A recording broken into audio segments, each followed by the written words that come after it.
नमस्कार दोस्तों, मैं हूं सीमा बोरा।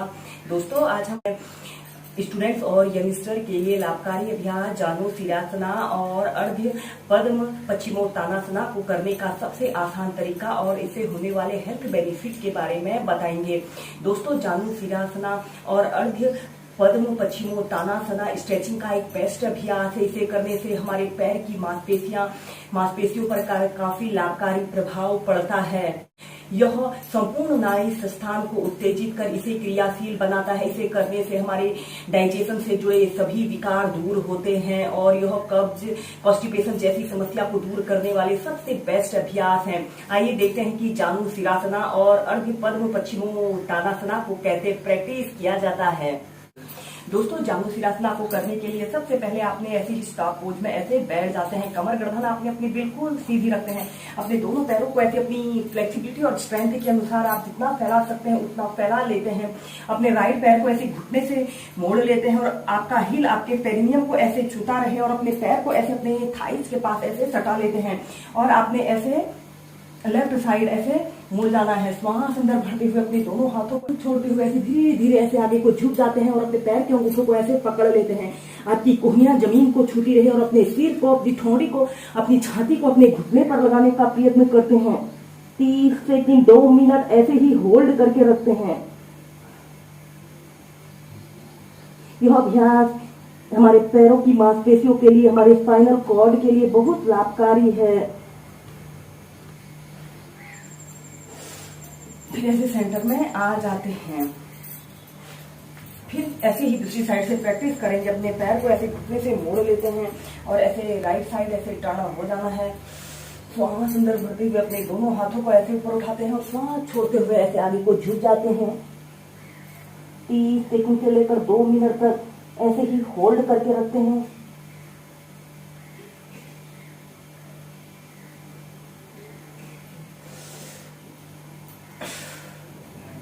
फिर सेंटर में आते हैं। ऐसे ही इस अभ्यास को आप लेफ्ट राइट साइड से 4 से 5 बार प्रैक्टिस करें। दोस्तों, बहुत से लोग ऐसे होते हैं जिनके अक्सर हील पेन की समस्या या मोच आने की समस्या होती है। इस जानु शीर्षासना को करने से यह समस्याएं दूर होती हैं। और इसके बाद हम नेक्स्ट अभ्यास करेंगे अर्ध पद्म पश्चिमोत्तानासना। ऐसे ही स्टॉप पोज में आपने बैठ जाते हैं। कमर गर्दन आपने अपनी बिल्कुल सीधी रखते हैं। अपने लेफ्ट पैर को ऐसे मोड़कर राइट थाइस के पास ऐसे रख लेते हैं। ऐसे अर्ध पद्मासना की पोजीशन पर ऐसे आते हैं और सबसे पहले आपने ऐसे ही अर्ध पद्मासना की पोजीशन पर ऐसे आते हैं। श्वास अंदर भरते हुए अपने दोनों हाथों को ऐसे ऊपर उठाते हैं और श्वास छोड़ते हुए सबसे पहले आपने ऐसे झुक जाना है। अपने माथे को, अपनी ठोड़ी को ऐसे अपने घुटने पर लगाने का प्रयत्न करते हैं या फिर आप जितना कर सकते हैं अपनी फ्लेक्सिबिलिटी के अनुसार प्रैक्टिस करें।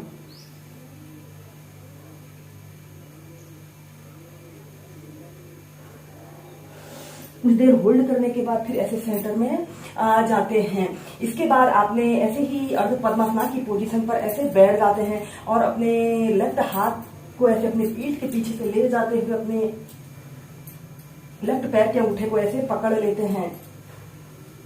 श्वास अंदर भरते हुए अपने हाथ को ऐसे ऊपर उठाते हैं और श्वास छोड़ते हुए ऐसे धीरे धीरे ऐसे आगे को झुक जाते हैं और ऐसे अपनी कोहनी को जमीन पर रखते हुए धीरे धीरे जितना आप कर सकते हैं स्टार्टिंग में उतना ही प्रैक्टिस करें।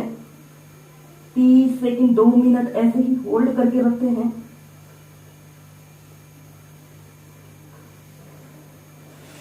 फिर ऐसे सेंटर में आ जाते हैं।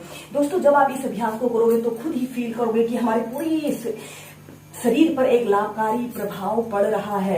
ऐसे ही इस अभ्यास को दूसरी साइड से प्रैक्टिस करेंगे। अपने राइट पैर को ऐसे लेफ्ट थाइस के पास ऐसे रख लेते हैं। ऐसे अर्ध पद्मासना की पोजीशन पर ऐसे आते हैं और अपने सबसे पहले आपने ऐसे ही अर्ध पद्मासना की पोजीशन पर ऐसे बैठ जाते हैं। श्वास अंदर भरते हुए अपने दोनों हाथों को ऊपर उठाते हैं और श्वास छोड़ते हुए ऐसे आगे को झुक जाते हैं। कुछ देर होल्ड करके रखते हैं।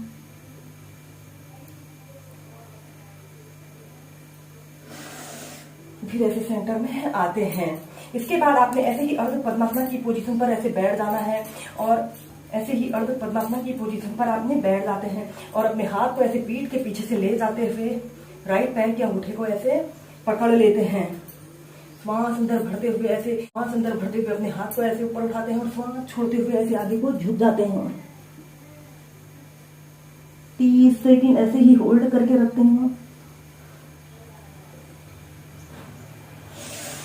और फिर सेंटर में आ जाते हैं। ऐसे ही इस अभ्यास को आप लेफ्ट राइट साइड से 4 से 5 बार प्रैक्टिस करें।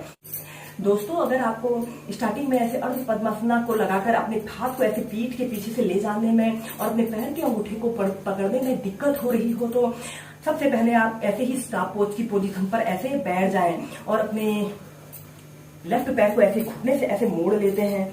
ऐसे अर्ध पद्मासना की पोजीशन पर आपने आना है और फिर अपने हाथ को ऐसे पीठ के पीछे से ले जाते हुए ऐसे अपने पैर के अंगूठे को ऐसे पकड़ने की कोशिश करते हैं और अपने शरीर को ऐसे पीछे की तरफ ऐसे ट्विस्ट करते हैं। पहले आप इस अभ्यास को ऐसे प्रैक्टिस करें या फिर आप अपने पैर को, अपने लेफ्ट पैर को भी ऐसे घुटने ऐसे मोड़ लेते हैं। ऐसे अर्ध पद्मासना लगाकर अपने पैर को घुटने से मोड़कर अपने हाथ को ऐसे अपने पैर के पास ऐसे रख लेते हैं। कुछ देर ऐसे ही होल्ड करके रखते हैं।